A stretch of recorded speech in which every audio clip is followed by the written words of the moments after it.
importante de lo que son alimentos con micronutrientes, como por ejemplo frutas, vegetales, aceites.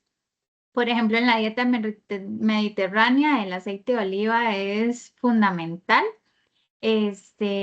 Nueces y hay un alto consumo de pescado, ¿verdad? Y productos como mariscos que nos van a ayudar con el aporte de los omegas 3, ¿verdad?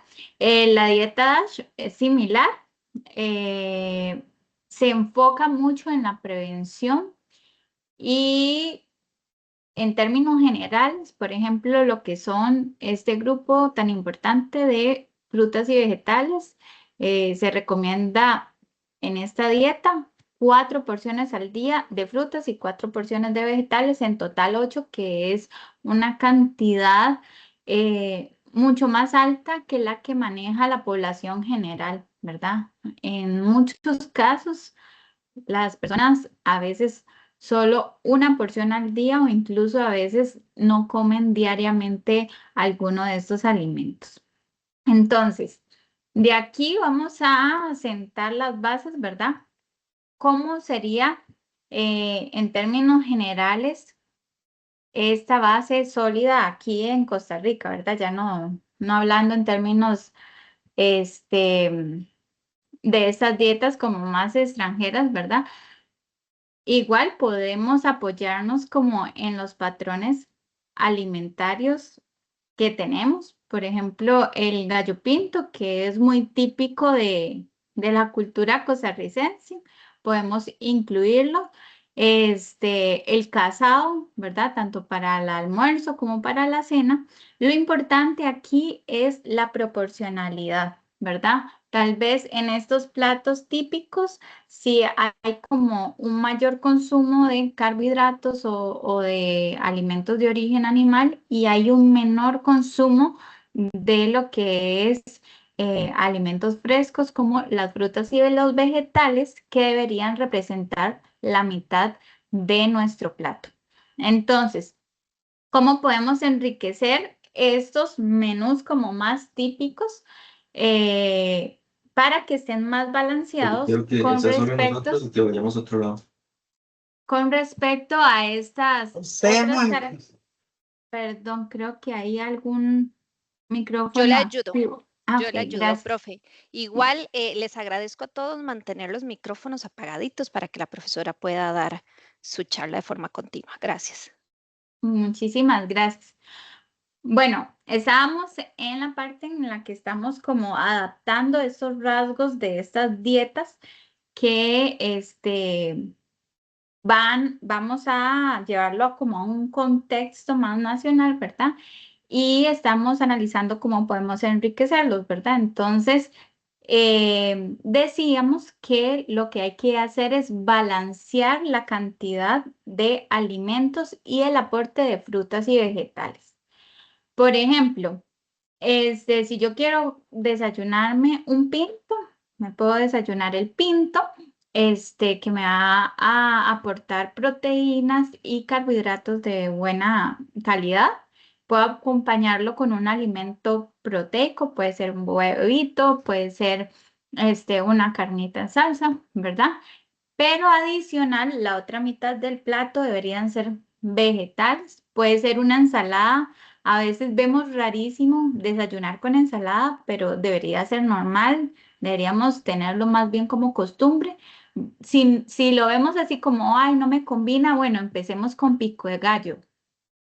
El que no ha probado la combinación entre pinto y pico de gallo y ojalá aguacate, bueno, se lo está perdiendo porque la combinación de sabores es perfectísima, ¿verdad? Entonces podríamos comer el pinto, el huevito, pico de gallo, aguacate, y podríamos comernos una tacita de fruta picada, por ejemplo, y ya ahí tenemos como un desayuno más típico y más balanceado con respecto a estos alimentos que están un poco deficientes en nuestra dieta.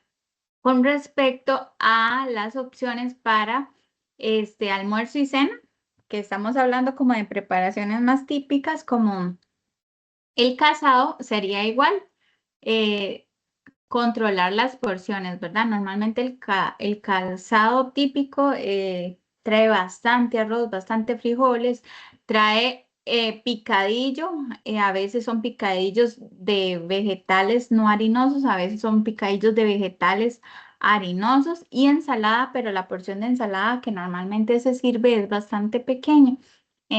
También la parte proteica. Entonces, ¿cómo podríamos balancear esta preparación típica? Bueno, empezar, ojalá la mitad del plato ojalá la mitad del plato, ensaladas frescas, verdes. Recordemos que cuando hablamos de ensalada de caracolitos o ensalada de papas, no está haciendo alusión a los vegetales frescos que queremos resaltar.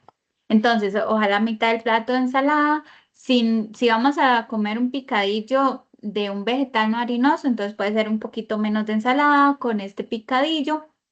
Y ya la otra mitad del plato, ahí sí le podemos acomodar el arroz, los frijoles y la fuente proteica. ¿Ok? En las meriendas, lo ideal en esta práctica que estamos realizando, que es mezclar estas dietas eh, con la dieta típica costarricense, ¿verdad?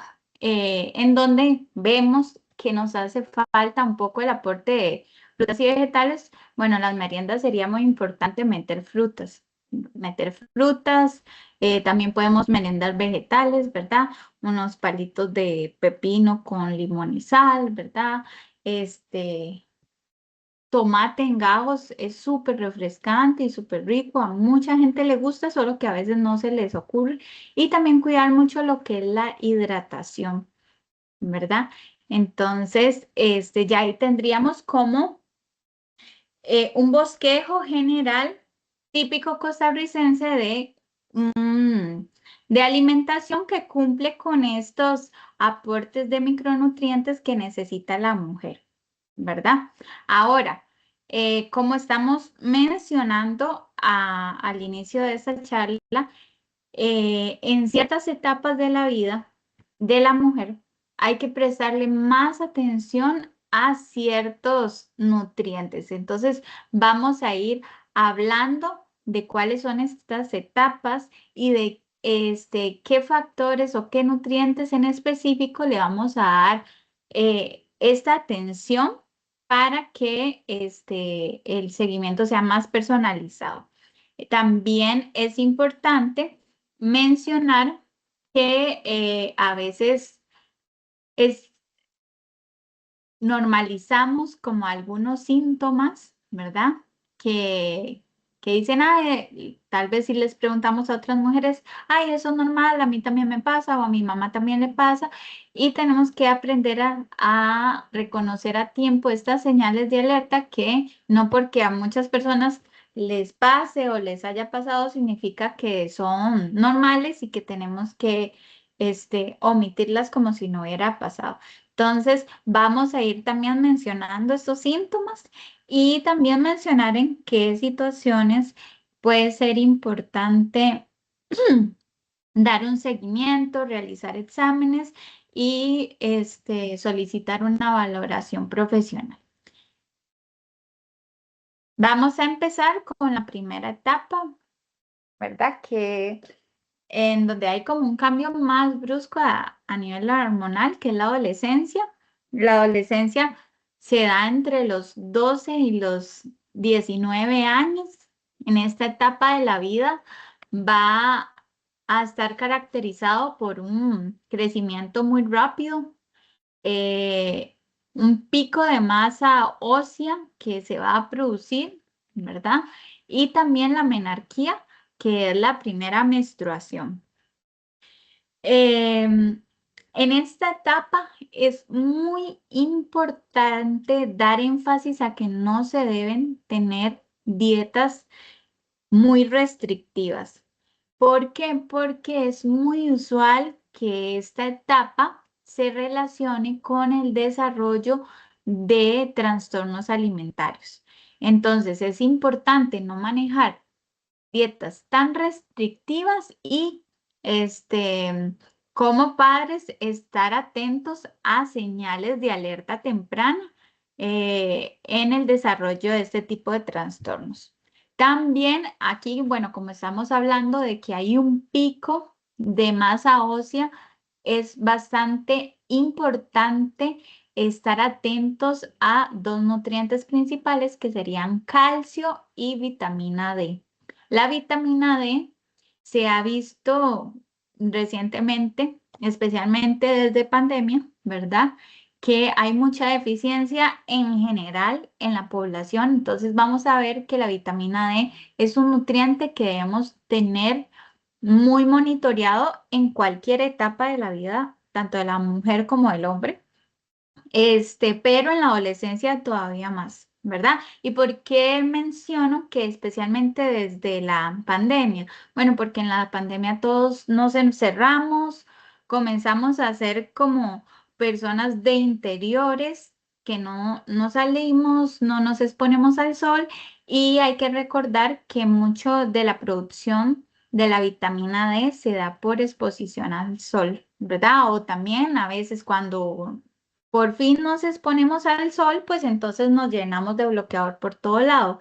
Entonces, hay que tener una relación sana y saludable con el sol para tener niveles óptimos de vitamina D, que es una de las hormonas, vitaminas que funciona como una hormona, ¿verdad? Más importantes para múltiples de las funciones generales de la salud, especialmente lo que tiene que ver con la salud ósea. Y como vemos aquí en la adolescencia es sumamente importante porque entonces ese estironazo, todo el esqueleto crece, entonces, bueno, súper atentos a esto. También con respecto a la menstruación, al inicio de la menstruación, es importante poder monitorear el consumo de hierro, ¿verdad? Y la prevención de la anemia, porque entonces ya esta nueva función del cuerpo, ¿verdad? Que cada mes comienza a llegar la menstruación, va a incrementar los requerimientos de hierro a nivel corporal.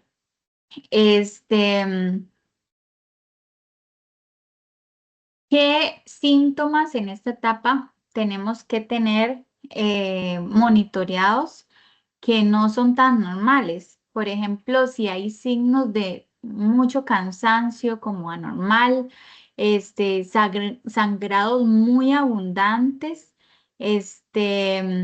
palidez, desmayos recurrentes sin razón, por ejemplo, amenorrea. Amenorrea significa que hay ausencia de la menstruación, si hay amenorrea por un periodo mayor a 3 meses, y si no hay embarazo, ¿verdad? Especialmente en esta etapa adolescente, hay que descartar también, porque estos síntomas que estamos hablando pueden ser también producto de algún trastorno alimentario. Entonces hay que analizar qué es lo que está pasando, si tiene que ver con algún trastorno alimentario o si más bien vamos y examinamos, por ejemplo, hiper o hipotiroidismo, ¿verdad? O algún trastorno hormonal, ¿verdad? Pero entonces estos son síntomas que no deberían estar de manera recurrente ni intensa, ¿ok? La segunda etapa de la vida de la mujer que vamos a ver es la preconcepción. También le podemos llamar edad reproductiva, que la edad reproductiva de la mujer se da entre los 20 y los 35 años. Por supuesto que también podemos reproducirnos más adelante de los 35, pero idealmente la reproducción debería ser en esta franja de edad, ¿verdad? Que hay menos riesgos de complicaciones. Entonces, antes de quedar en embarazo, si lo estamos planeando, debe haber esta etapa de prevención y de preparación. Entonces, ¿cómo lo hacemos?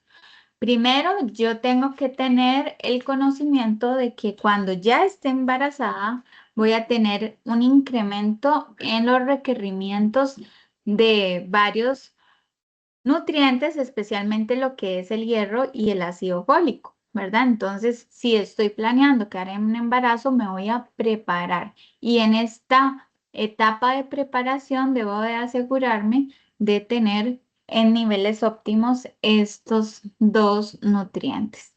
En muchos casos se recomienda incluso comenzar a tomar un suplemento prenatal desde que conscientemente estamos buscando quedar en embarazo. Este suplementación, especialmente en estos nutrientes, va a tener por objetivo principal reducir probabilidades de que hayan defectos en el tubo neural del bebé. Además, si también estamos planeando quedar en embarazo, debemos revisar aspectos como el índice de masa corporal, o sea, cómo está nuestra relación talla-peso, y también hábitos de consumo, tanto de alimentos como está nuestra alimentación. Estoy manteniendo una alimentación balanceada, una alimentación antiinflamatoria o más bien es una alimentación inflamatoria, porque esto, una alimentación inflamatoria, va a reducir bastante las probabilidades de fertilidad. También hay que evaluar si hay consumo de alcohol, si hay consumo de tabaco y entonces, a partir de ese análisis, ir preparando el escenario para la concepción. ¿Qué síntomas no son normales en esta etapa? Sangrados igual, muy abundantes, que interfieran con la vida normal, que sean incapacitantes, perdón. Dolor pélvico muy intenso, cuando el dolor es más intenso de lo normal, se debe descartar que no haya endometriosis. Y si hay ciclos menstruales muy irregulares, entonces hay que tener un control ginecológico para verificar que esto no vaya a interferir con lo que es la fertilidad. ¿Ok? Ya ahora en la siguiente etapa, que es la etapa del embarazo, eh, está claro que las necesidades de nutrientes van a estar aumentadas. ¿Ok?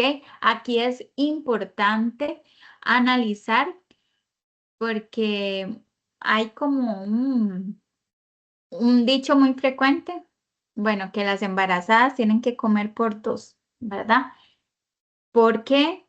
Porque son necesidades de nutrientes para dos. Pero aquí es importante que el hecho de que las necesidades de nutrientes estén aumentadas no necesariamente significan que tengo que comer más o que tengo que comer este, en sobremanera. ¿Ok?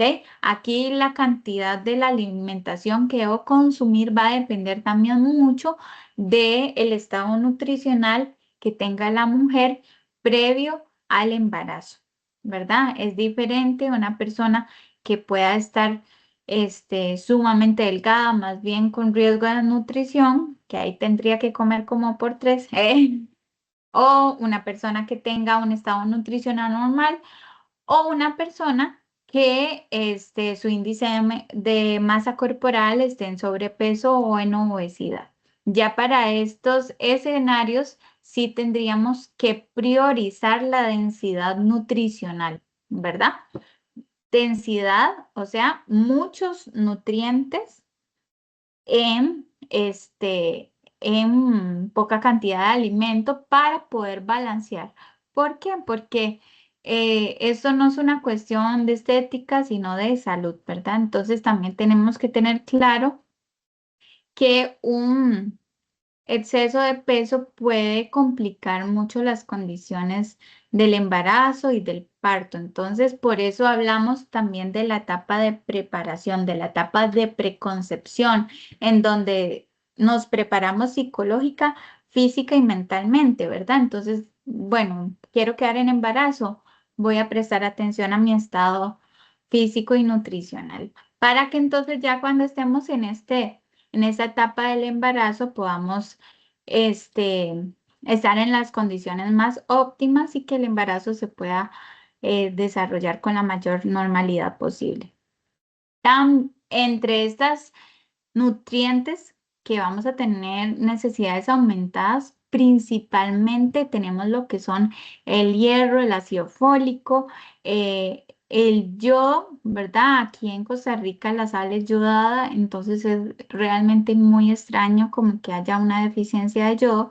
Sin embargo, pues también ahora está como muy popular el consumo de sales no yodadas porque son más ricas como en un perfil mineral, ¿verdad? Por ejemplo, sal rosada del Himalaya o sal marina. Entonces, en caso de estar consumiendo alguna sal que no sea ayudada, ahí sí tendríamos que prestar, no solamente durante el embarazo, sino también en las otras etapas de la vida, el consumo de yodo que podamos tener.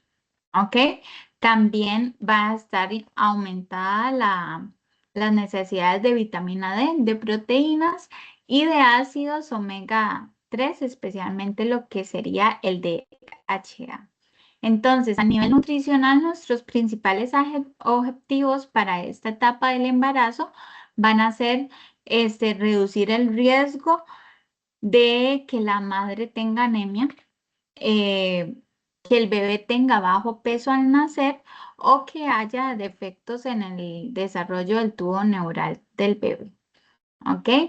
Este, para poder tener como un buen aporte básico, la alimentación es la base, tiene que ser variada, tiene que ser suficiente, debe ser balanceada y adicional a esta base alimenticia, pues también es fundamental e indispensable en esta etapa agregar suplementos, ¿verdad? Si nos vamos a la caja, normalmente mandan hierro y ácido fólico, ¿verdad? Pero también es importante, se ha visto que es muy beneficioso consumir algún suplemento de DHA. Entonces, en la caja creo que no lo dan, pero por ejemplo, hay multivitamínicos prenatales que la mayoría ya lo están incorporando. Antes no todos lo tenían, pero ahora ya la mayoría están incorporando a estos multivitamínicos prenatales, no solo el hierro, el ácido fólico y otros nutrientes, sino también el DHA que va a ser súper determinante en el desarrollo neurológico que vaya a tener el feto, el bebé, ¿verdad? ¿Qué síntomas no debemos normalizar en esta etapa de embarazo? Sangrado vaginal persistente no debería haber, pérdida de peso muy rápida o anormal, signos de hipertensión en el embarazo, que los síntomas son como mucho dolor de cabeza, muy fuerte, visión borrosa, dolor gástrico o alguna sensación de debilidad extrema, así que la persona siente que no, o sea, que tiene que pedirle permiso a un brazo para mover el otro. En este caso es importantísimo evaluar anemia, ¿verdad? Y ver si la persona se está tomando los suplementos de hierro y de ácido fólico. Ya la siguiente etapa, ¿verdad? Sería la etapa de la lactancia.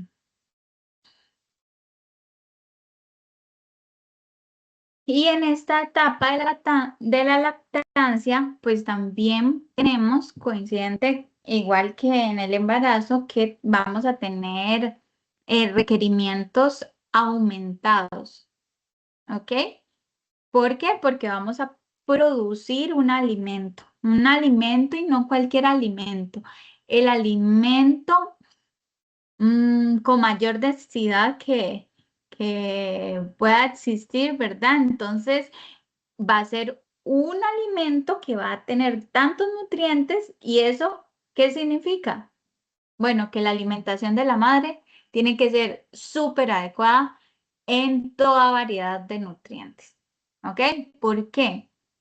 El cuerpo humano, cuando procrea, siempre le va a dar prioridad al bebé, ¿verdad? Entonces, si la mujer, si la madre no se está alimentando adecuadamente, ¿qué hace el cuerpo? Prioriza la supervivencia del bebé.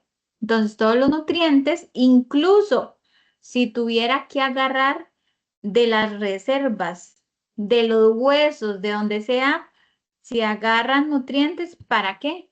Para que esa leche esté balanceada y sea óptima y adecuada para el buen desarrollo del bebé, ¿verdad? Pero no queremos un bebé sano con una mamá enferma. Por supuesto que no. Entonces, por eso es tan importante acompañar la lactancia con una alimentación muy balanceada. Y aquí, por aquí tenemos algo muy importante que dice que la calidad de la leche depende de los micronutrientes que aporte la dieta materna, más que de los macronutrientes. O sea, no importa qué tanto comemos, sino que importa la calidad de lo que comemos. Por ejemplo, yo me puedo sentar con un baguette de este tamaño y comérmelo todo con jalea. Comí un montón. ¿Quiere decir que comí bien? No, eso es un montón de calorías vacías, sin contenido, ¿verdad? Sí, con un contenido de micronutrientes muy, muy, muy bajo, ¿verdad? Es diferente a que yo me siente con, por ejemplo, un plato de frutas, una ensalada, un casado, o todos esos ejemplos de menús que vimos al inicio, ¿verdad? Que sea una comida balanceada, rica y variada, ¿ok? Este, para esta etapa también es muy importante estar atentos al peso de la madre, ¿verdad? ¿Por qué? Porque a veces, o sea, en embarazo teníamos necesidades aumentadas, pero en la lactancia aún más, ¿verdad? Con algunas excepciones, hay mujeres que no están acostumbradas a comer tantísimo, entonces no pueden comer más de lo normal y tienden a bajar mucho de peso. Entonces hay que atender eso para ver de qué formas incluimos una meriendita extra o le agregamos algo más al almuerzo, ¿verdad? Para que no haya una pérdida importante de peso. Ahora, si no es el caso de que hay pérdida de peso extrema, entonces nos tenemos que enfocar más en la calidad de la alimentación y, muy importante, en la hidratación, ¿verdad? Porque si las necesidades están aumentadas, las necesidades de agua todavía más, ¿verdad? Porque pues la leche, un gran porcentaje es también agua, entonces hay que mantenernos hidratados. También especialmente lo que son madres que tengan alguna dieta vegana o vegetariana, hay que darle mucho seguimiento, especialmente para lo que son los requerimientos proteicos, proteína de buena calidad, vitamina B12, calcio. Y aquí, tanto para vegetarianos como para no vegetarianos, en la etapa de la lactancia todavía se recomienda mantener los suplementos prenatales, ¿ok? Vamos a mantener ese suplemento prenatal durante todo el tiempo que dure la lactancia, que idealmente debería ser ojalá mínimo 2 años, máximo el tiempo que la mamá y el bebé quieran, ¿verdad? Entonces, durante todo este tiempo se recomienda acompañar este proceso con la continuidad del suplemento prenatal. ¿Qué síntomas no debemos normalizar en esta etapa? Sentir un dolor muy intenso al amamantar no está bien. Hay que valorar para ver si es que el bebé está teniendo como agarre del pezón inadecuado y haya que corregir posturas, o también si puede estar asociado a alguna infección. También aquí en la lactancia y en el posparto es bastante usual tener depresión posparto, ¿verdad? Entonces, a veces, si hay una pérdida de peso importante en la madre, tenemos que valorar si está comiendo menos porque tiene depresión posparto para atender esta situación lo más pronto posible. Luego pasamos de la lactancia, ya pasamos a la etapa de la adulta media y la perimenopausia. La perimenopausia es esa etapa donde comienzan los síntomas de la menopausia, esas calores, ¿verdad? Que se comienza con esa sudoración. En esta etapa que va aproximadamente entre los 35 y los 45 años de vida, vamos a centrarnos en el metabolismo y en los síntomas. Entonces, esta etapa es para evaluar nuestra salud, ver cómo estamos y ver si nuestro estado nutricional actual favorece el desencadenamiento de alteraciones del metabolismo, o si más bien es una fortaleza mi alimentación para evitar el deterioro en este tipo de condiciones. ¿Ok? Especialmente porque ya para esta etapa de la perimenopausia hay una fluctuación hormonal bastante importante, lo cual va a influir en que haya muchos ciclos irregulares, alteraciones del sueño y tendencias a ganar grasa, especialmente en la parte visceral, o sea, en la parte del abdomen. Y también estos cambios favorecen lo que es la resistencia a la insulina, ¿verdad? Que es como la antesala de la diabetes. Entonces, ¿cuál va a ser nuestro objetivo? Bueno, entonces vamos a analizar nuestra alimentación, vamos a evaluar cómo está. ¿Es una dieta antiinflamatoria o proinflamatoria? ¿Es una dieta que me aporta lo que mi cuerpo necesita? ¿O es una dieta que está llena de calorías vacías? Entonces vamos a analizar y vamos a incorporar estrategias nutricionales para prevenir o mejorar algunos síntomas. Entonces vamos a concentrarnos en agregar más fibra, en consumir grasas, pero saludables, ¿verdad? No aceites vegetales con los que se hacen un montón de frituras, no todo este montón de alimentos que vienen paquetitos, no, alimentos reales, alimentos saludables, no alimentos llenos de azúcares. Y también vamos a darle una importancia muy especial a lo que es la realización de actividad física y a lo que es la calidad del sueño. ¿Ok? Profe, permiso. Sí. Tenemos una consulta a través del chat. Verónica Lizano, por favor, ¿puede dar ejemplos de dietas inflamatorias y antiinflamatorias? Claro que sí. Ok, una dieta inflamatoria. Más bien vamos a decir qué alimentos inflaman. ¿Ok? Alimentos altos en azúcares simples. O sea, todo lo que es el azúcar de mesa, todo lo que son dulces, confites, helados, repostería, todo eso produce inflamación a nivel sistémico. Azúcares, frituras con grasas trans, ¿verdad? Entonces, todo lo que sea frito, tanto a nivel industrial como incluso a nivel casero, ¿verdad?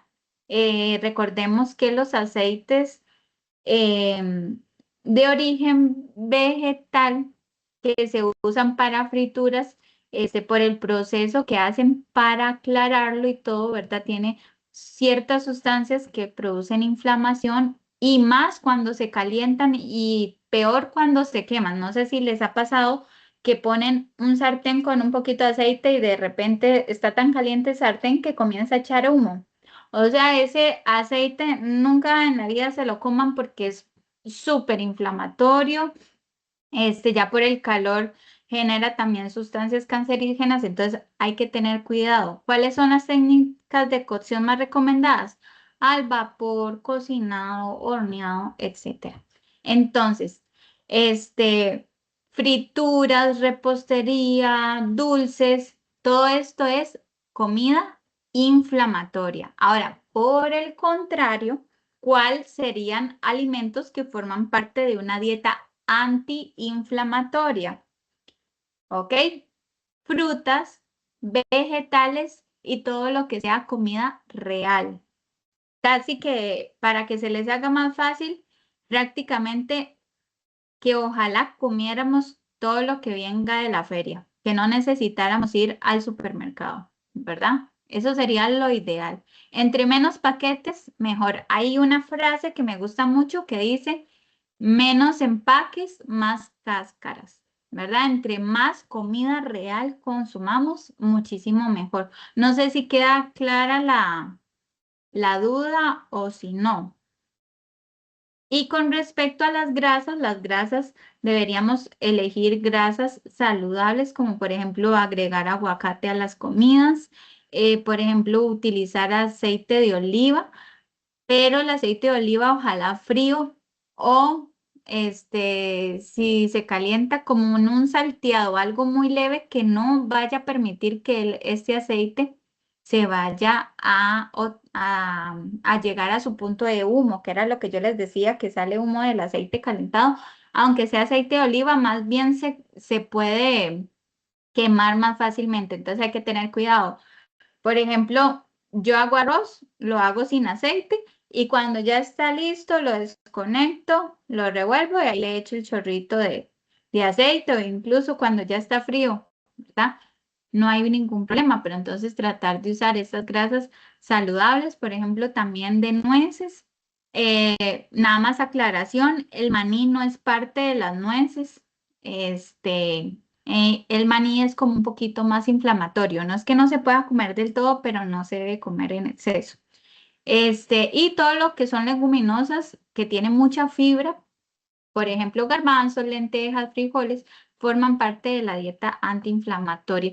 No sé si queda clara la respuesta o si les hice algún enredillo por Tenemos, ahí. tenemos algunas consultas. Me quedó la Ujú. duda del arroz antes de leer los que está aquí. Entonces, ¿se puede Ajá. cocinar el arroz sin aceite y el aceite ponerlo al final cuando ya esté listo? Ujú. Exacto, exacto, sí, para evitar, pero estamos hablando del aceite de oliva, ojalá De extra oliva. virgen, ¿verdad? Que tiene más estas sustancias que son anticancerígenas, antiinflamatorias, ¿verdad? De hecho, ahí también, como prensado al frío, todavía se conserva más la parte virgen de este aceite, ¿verdad? Entonces, puedo echarle el aceite al arrocito cuando ya está frío. Ahora, si después lo voy a volver a calentar, bueno, mejor lo tengo en un tarrito ahí al lado cuando ya yo estoy comiendo y se lo agrego a la comida. No hay que ¿No? tener miedo con el aceite de oliva, que es súper, súper beneficioso a nivel de todas estas propiedades antiinflamatorias, ¿verdad? Especialmente, como les decía, si es extra virgen prensado frío. Ok, Pero, tenemos un par de ujú, consultas más. ujú, Dice, vamos a ver, estaba la freidora de aire. Así lo ajá, preguntaron. Y la freidora de aire, asumo que no se le pone aceite en la freidora de aire. Entonces, tal vez ajá. por ahí la pregunta. Ajá, sí, para la freidora de aire eh, es casi que como un horno de mini, ¿verdad? Entonces aplica como horneado. Ahora hay que tener como mucho cuidado en qué metemos las cosas a la freidora de aire, ¿verdad? Al igual que los otros utensilios de cocina que usamos. Porque, por ejemplo, la rejilla tiene como teflón y este teflón al igual que en la freidora de aire, cuando usamos sartenes de teflón y demás, sueltan sustancias que actúan como disruptores endocrinos, o sea, alteran el sistema endocrino en la salud y esto pues ya se ha estudiado mucho y se ha visto que afecta lo que es la salud. Entonces, freidora de aire es un muy buen método de cocción para para evitar frituras, pero ojalá si tenemos hojas de plátano cerca, podemos usar hojas de plátano cerca, o si tenemos moldecitos de vidrio, de estos que sirven para el calor, podemos usar el moldecito de vidrio para no poner las cosas directamente en la freidora de aire. Ahora, cuando necesitemos agregar un poco de grasa al método de cocción, para mí lo más adecuado es usar ghee. El ghee es una mantequilla clarificada, ¿verdad? Donde los ácidos grasos que quedan en el producto son muy bien asimilados por el cuerpo y además tiene un alto contenido de ácido butírico que es un antiinflamatorio súper genial y además el ghee es como una de las grasas que es más estable a altas temperaturas. Entonces, además de desinflamar, soporta bien la temperatura y además le aporta un sabor pues muy rico a la comida, ¿verdad? Entonces, podemos usarla para cualquier variedad de preparaciones. Ok, la otra pregunta, ¿y el aceite en spray es mejor o no? Es lo mismo, solamente que en lugar de estar en botella es así, ¿verdad? Entonces es igual. O sea, si vamos a usar grasa para cocinar, yo preferiría ghee.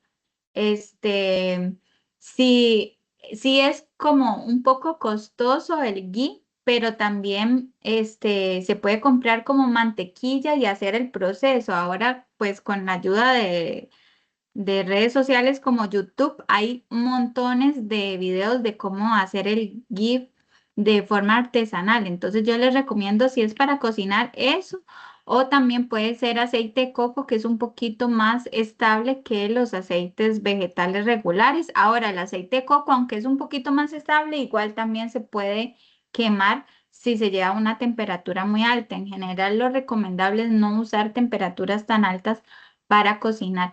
Pero así como aceites refinados, no, la verdad les recomiendo sacarlos de la dieta.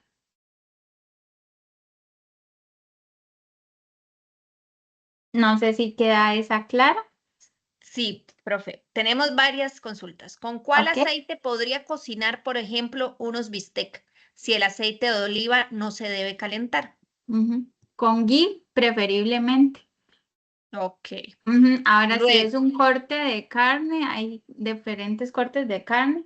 Hay algunos que son grasosos que ellos mismos van a soltar grasa. Entonces, en ese caso, por ejemplo, no sería necesario agregar grasa adicional. perfecto. Buenos días. Tuve un descontrol de la tiroides por una disminución del medicamento. A la vez empecé con síntomas de bochornos y tengo 3 meses sin menstruación. ¿Cómo saber si es el descontrol de la tiroides o es la perimenopausia? Ok, bueno, en primer lugar, para poder evaluar si hay perimenopausia, hay que realizar, bueno, primero hay que hacer un chequeo con el profesional, en este caso el ginecólogo, que les va a mandar como exámenes de hormonas.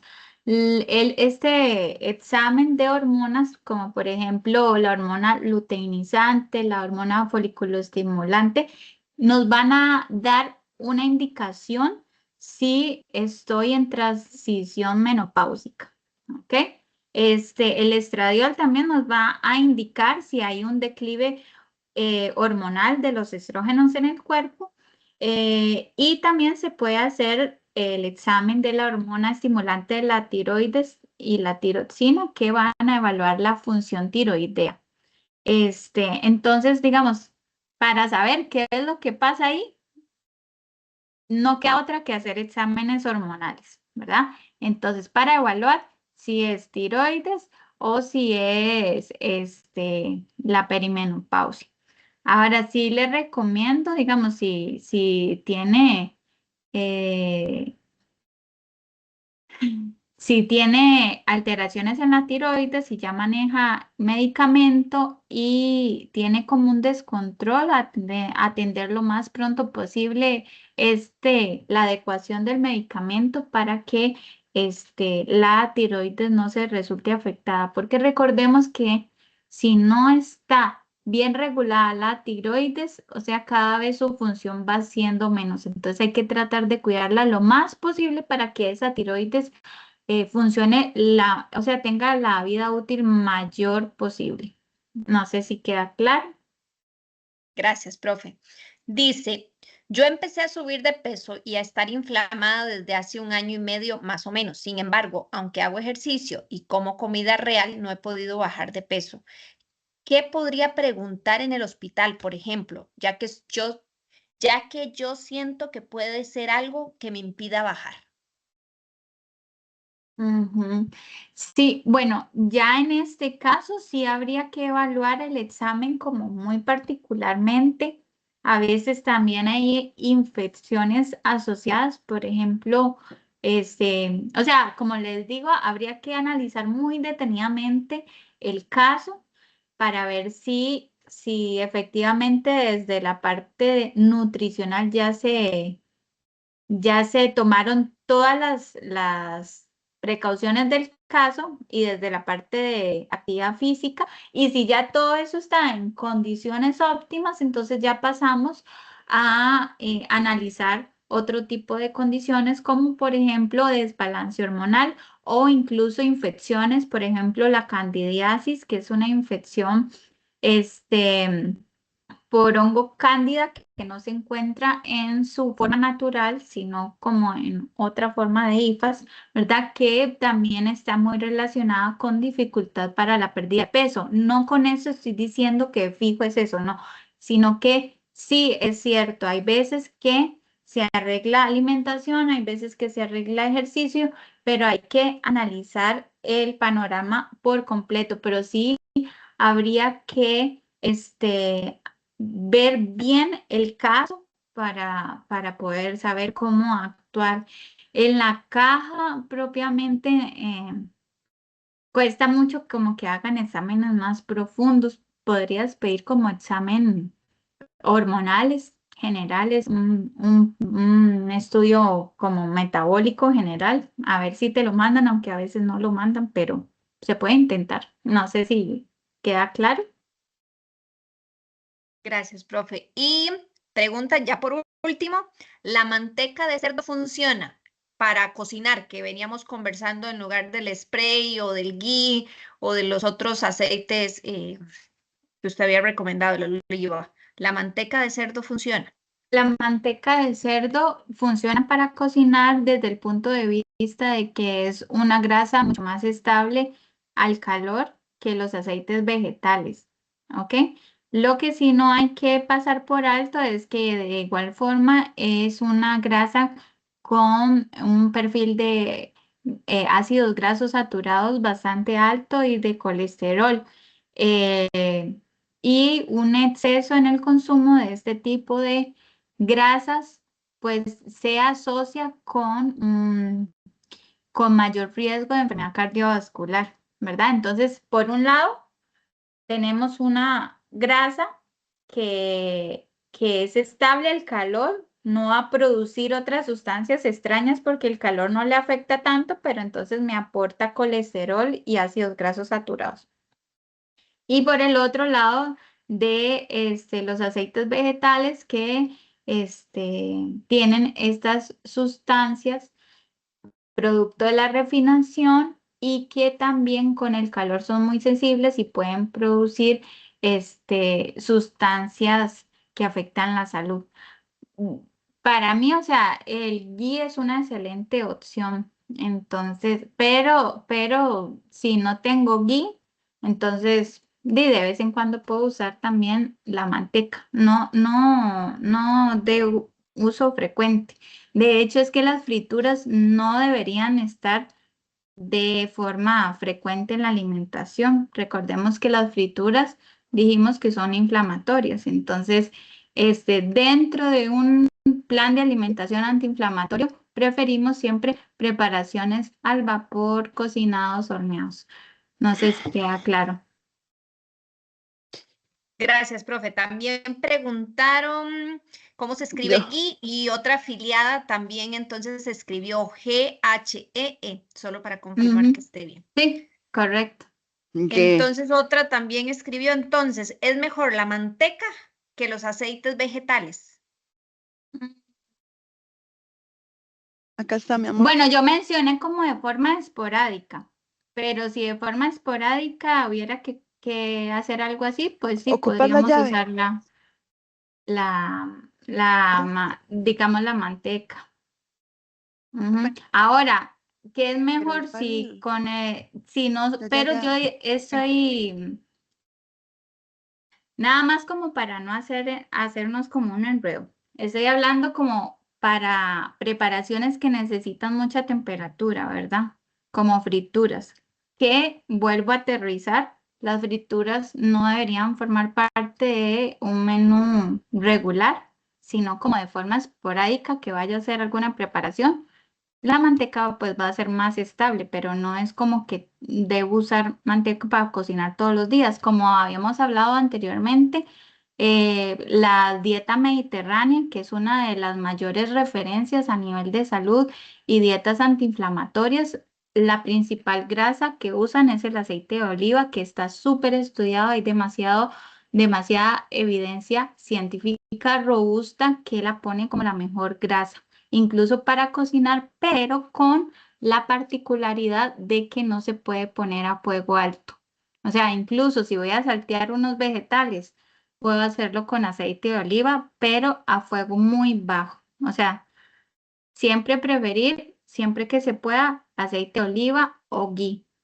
Si no se puede uno de estos dos, bueno, puedo usar aceite de coco o si no, entonces ya la manteca, pero en casos de que ocupo hacer preparaciones a muy alta temperatura, que como repito, no deberían formar parte regular de nuestra alimentación. Gracias, profe. Eso es todo en las consultas que tenemos en el chat. Ok, perfecto. Entonces, bueno, estábamos por la etapa de la etapa adulta media y la perimenopausia. Aquí en esta etapa, ¿cuáles son síntomas que no son normales? Sangrado uterino muy abundante, fatiga inusual, caída de cabello anormal y excesiva o pérdida de fuerza. Entonces, si vemos como algunos de estos síntomas, sí sería mejor realizar exámenes principalmente hormonales. Ya ahorita la etapa que sigue, que ya es propiamente la menopausia y posmenopausia. ¿Qué es la menopausia? La menopausia es esa etapa en la que ya yo llevo 12 meses, o sea, un año sin menstruación. Ya cuando cumplo 12 meses de que me vino la última menstruación, ya ahí sí puedo indicar que ya estoy en la menopausia. Si hago exámenes hormonales, voy a ver que los estrógenos se mantienen persistentemente bajos. Y esto va a ser coincidente con muchos cambios a nivel de composición corporal y de bueno, sí, cambios de la funcionalidad del cuerpo que tenemos que tener en mente. Por ejemplo, va a comenzar a haber un mayor riesgo de pérdida ósea, cambio en el metabolismo de los lípidos, de las grasas, ¿verdad? Del colesterol también, por ejemplo. Una sarcopenia progresiva. ¿Qué es sarcopenia? Pérdida de la masa muscular, de la masa y de la fuerza muscular. Entonces, a partir de esta etapa, tenemos que tener estos cambios, además de que también hay un mayor riesgo cardiovascular. Todo esto está relacionado con el cambio hormonal. Entonces, tenemos que tenerlo presente para poder realizar las prevenciones del caso. Por ejemplo, hablamos de que hay un mayor riesgo de pérdida ósea. Habíamos hablado que para la masa ósea es fundamental el aporte de calcio y de vitamina D, ¿verdad? Entonces, bueno, revisemos qué tantos alimentos que nos aporten calcio estamos consumiendo y qué tanto de vitamina D, ¿verdad? Me pongo 15 minutos al sol todos los días, ¿verdad? Incluso podemos ir y hacernos un examen. La caja sí normalmente manda exámenes de vitamina D.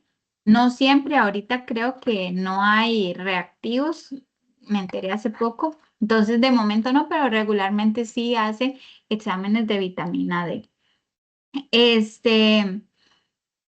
Y bueno, ya en esta etapa,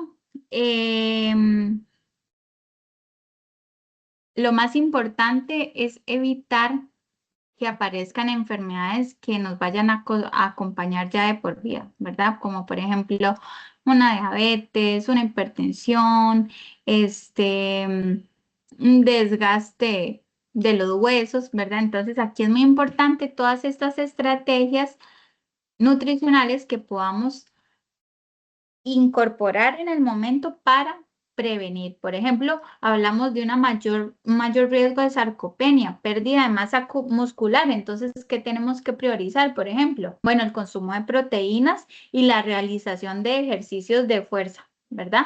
No solo, sí, caminar es súper importante y deberíamos caminar todos los días, pero no solo movimiento, también necesitamos entrenamiento, pesas, ¿verdad? No necesitamos ir a un gimnasio sí o sí, no, en la casa también. Podemos hacer ejercicios funcionales que nos ayuden a no perder nuestra masa ósea. Hay un dicho que dice que la longevidad y de qué tan largo lleguemos en nuestra vida, pues va a estar relacionado con la cantidad de masa muscular que tengamos. ¿Ok? ¿Qué síntomas no son normales? Que vengan sangrados después de que ya se había ido la menstruación. Esto no es normal, esto siempre es un signo de alarma.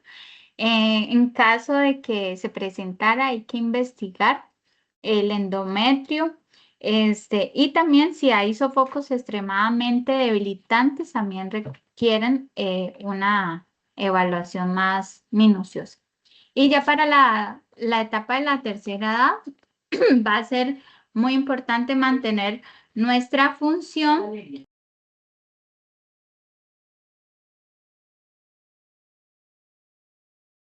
Valeria. Profe, está sin micrófono. ¿Ahí me escuchan? Sí, ya. Ok. Mantener nuestras funciones óptimamente. ¿Cuáles funciones? Principalmente ya en la tercera edad, el riesgo de sarcopenia es mucho más intenso, ¿verdad? Entonces vamos a enfocarnos en mantener la función de nuestros músculos. Entonces, todavía más importante prestarle atención al aporte proteico, a la realización de actividad física, ¿verdad? De entrenamiento para mantener nuestra masa muscular y dice también prevenir fragilidad también. O sea, en esta parte todavía más importante la salud ósea. Entonces, bueno, ver el consumo de calcio y cómo estamos con la vitamina D. ¿Ok? En la tercera edad, ¿qué síntomas no son normales? Pérdida de peso rápido, sin intención, que las personas se pasen cayendo de forma recurrente y que su capacidad funcional se vaya viendo disminuida de forma muy acelerada y progresiva. ¿Ok? La tercera edad también hay que evaluar desde la parte nutricional si la persona está consumiendo de acuerdo a sus necesidades y no hay lo que es un caso de desnutrición. ¿Ok? En situaciones especiales, por favor, por ejemplo, como cuando hay que estas situaciones especiales se pueden presentar en cualquier momento de la vida. Por ejemplo, lo que es el síndrome de ovario poliquístico, que es un trastorno metabólico endocrino. Aquí es muy importante la calidad de la alimentación. La dieta antiinflamatoria va a ser clave para tener controlado este síndrome. También, por ejemplo, si está afectando lo que es la fertilidad, se ha visto que tener una pérdida de peso de entre un 5 a un 10% del peso total va a ayudar a recuperar un poco la funcionalidad ovárica y a mejorar esta parte de la fertilidad. Para lo que es la dieta, dijimos dieta antiinflamatoria y también con una leve restricción de carbohidratos. No restringida completamente en carbohidratos, pero sí una dieta baja en carbohidratos va a favorecer la evolución de este síndrome y acompañado siempre de actividad física. Estas tres estrategias se ha visto que tienen importante efecto en el síndrome de ovario poliquístico. Para lo que es la endometriosis, que es cuando se comienza a formar un tejido similar al que se da en el endometrio, pero este tejido comienza a crecer fuera del útero, ¿verdad? Y de forma invasiva. Para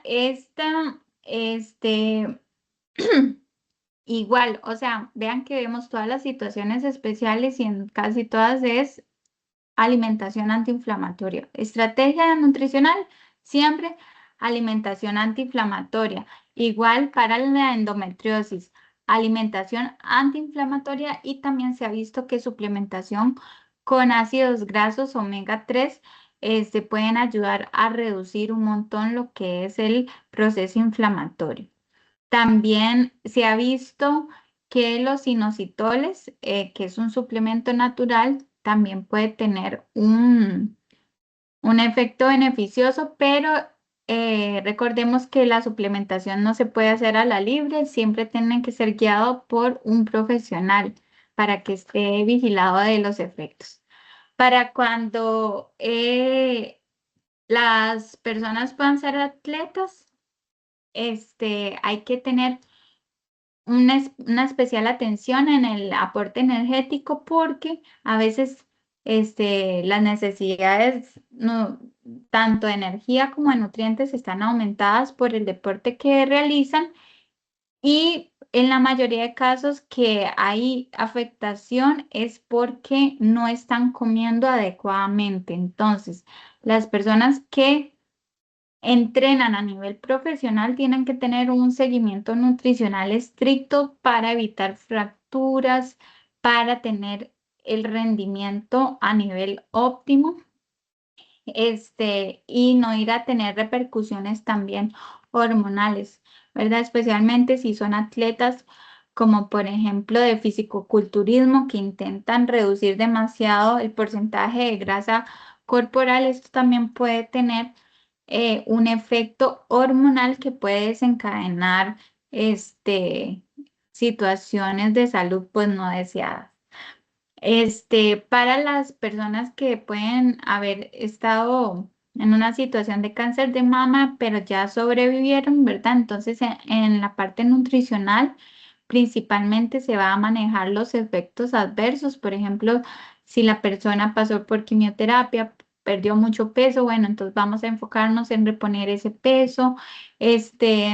Si, por ejemplo, la persona tiene mucha fatiga, o sea, mucho cansancio, o si quedó con riesgo de una densidad ósea muy baja, entonces vamos a enfocarnos en restablecer esa parte. Y también se ha visto como que se había asociado el consumo de soya con recaídas en cuanto a cáncer de mama, pero la evidencia científica actual dice que no, en realidad no es así, que un consumo moderado de alimentos provenientes o derivados de la soya no influye en esto, entonces que se pueden consumir con total tranquilidad.